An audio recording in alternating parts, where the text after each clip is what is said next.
Is abortion biblical? Can Christians support abortion? Michael Knowles recently sat down with Brandan Robertson, and the conversation around abortion came up. And so in today's video, we are going to see Michael press Brandan on this topic, and we're going to see Brandan's response. Now, keep in mind, Brandan is one who's no stranger to many controversies. So with that being said, let's see how this debate unfolded. Joined, and I'm very happy to be joined by Pastor Brandan Robertson, pastor of Sunnyside Reformed Church in New York City, to discuss the question that we were going to talk about off the top. Because President Trump is defunding Planned Parenthood, the pro-lifers are on the move. Is abortion biblical? Can Christians support abortion? Now, before we get into Brandan's response to this question, I did want to say this real quick. I'm sure Michael's being nice, he's being kind, but he's referring to Brandan as Pastor Brandan Robertson.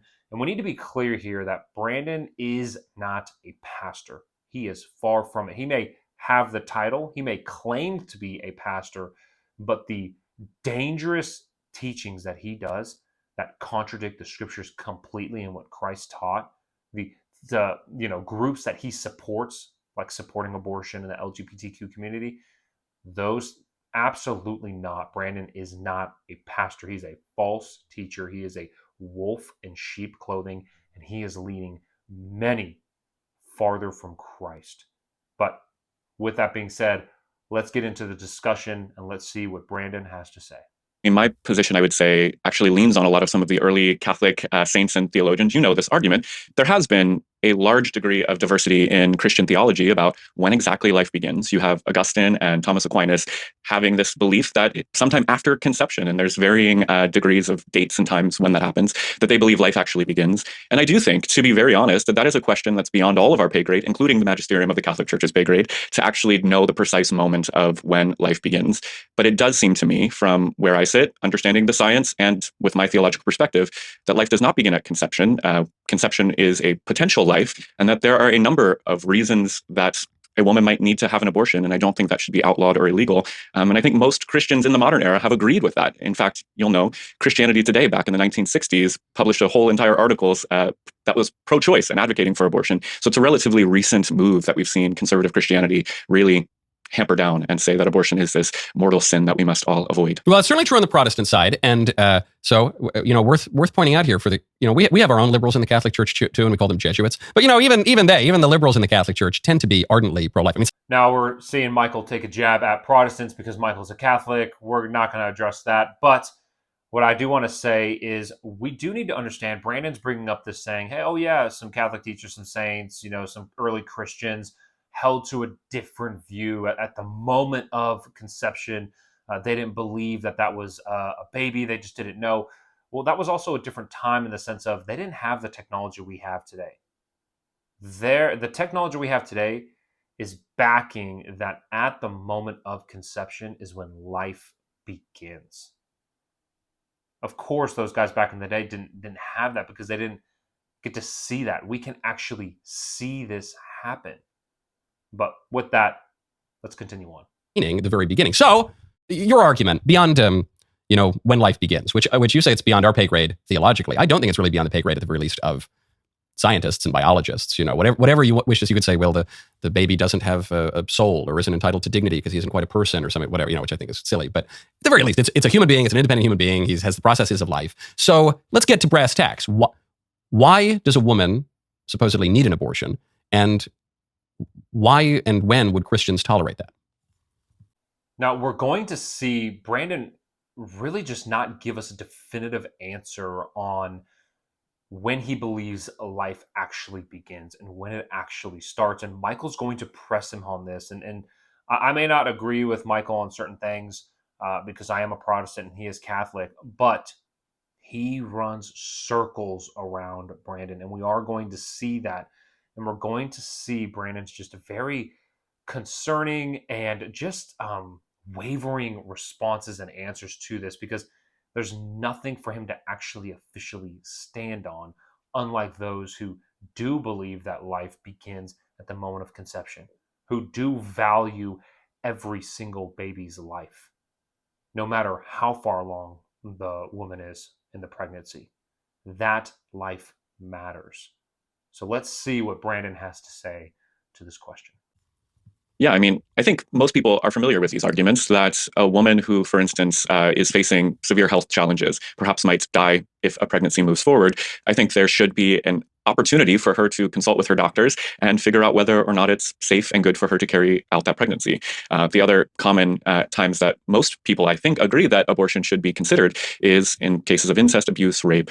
And again, I think no one is flat out pro-abortion. I think most people are wanting some moderate abilities for people to make choices on this very, I think, gray ethical issue about when precisely life begins, that women have the opportunity, if confronted with one of these terrible situations, to choose to not move forward with a pregnancy without being thrown into prison, which is what many of these conservative states are actually advocating for. Why would you?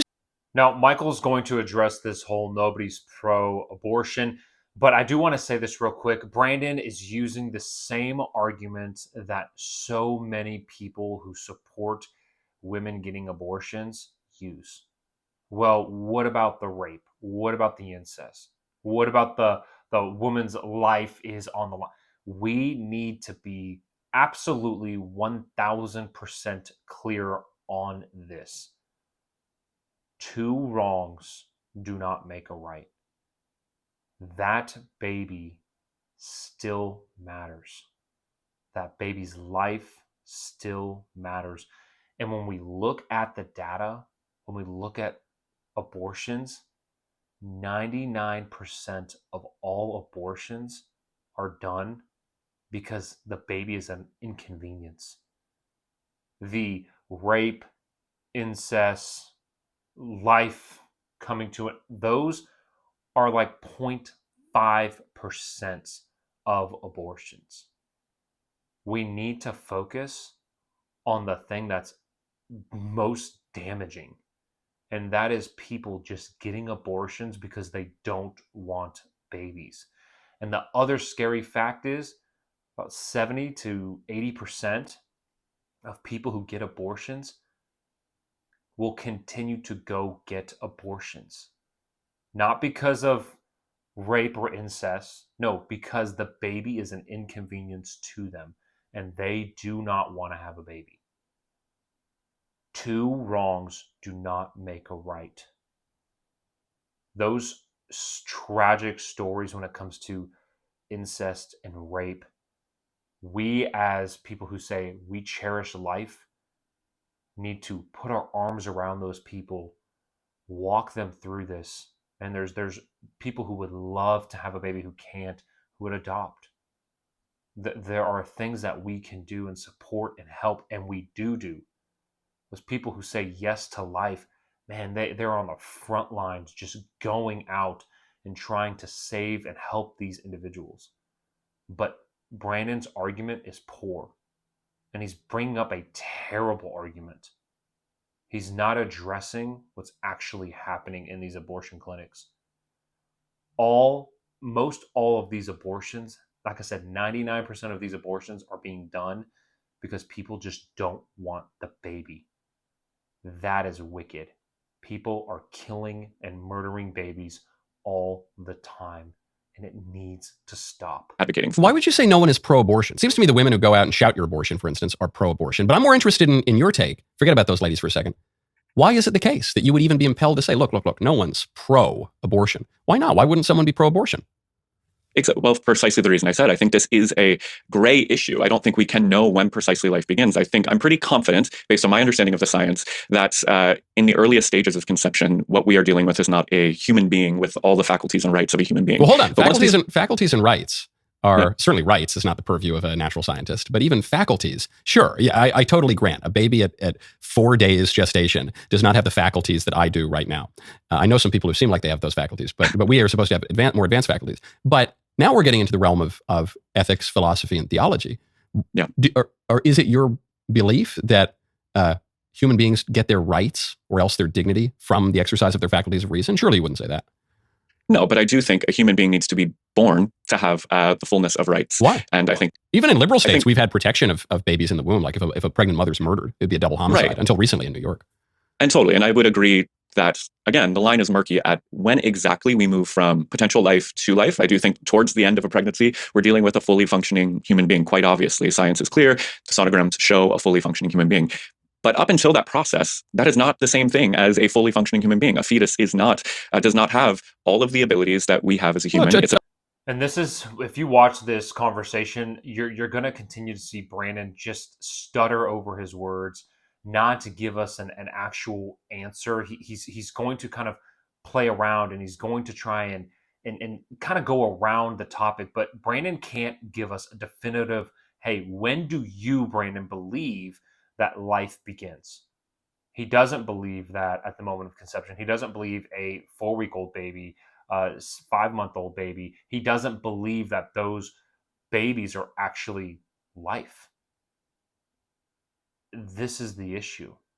When we look at these babies that are in the womb as if they're just fetuses, they're just blobs of gunk, then yeah, you're not going to care about murdering them and killing them because you can't physically see them and hold them. But the reality is, even as the baby gets older in the womb, yes, it does have more features of a full developed baby, but that baby, even at the moment of conception, is still a life. My wife and I lost 2 babies at 10 weeks. That was difficult. That was hard. They had feet, they had hands, those. And this is what we're going to see Brandan continue to stumble over, is he just can't give us an answer. He can't give us a definitive answer on when he believes life begins.